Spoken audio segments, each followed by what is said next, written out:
প্রিয় পথসাথী, আজ প্রকৃতির কাছ থেকে আরেকটা ছোট্ট পাঠ শিখি। গাছ নিজে রোদে দাঁড়িয়ে থাকে, অথচ অন্যকে ছায়া দেয় কেন? এখানে লুকিয়ে আছে জীবনের এক সুন্দর শিক্ষা।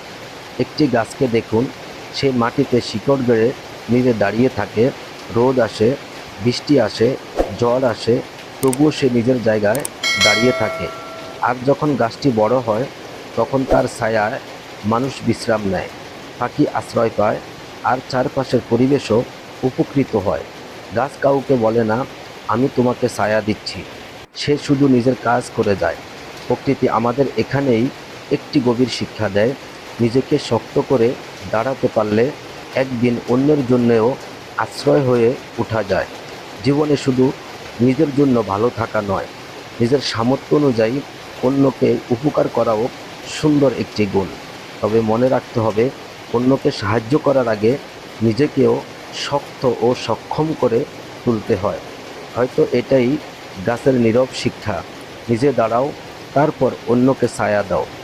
প্রিয় পথসাথী, ভালো থাকবেন, নিজের খেয়াল রাখবেন।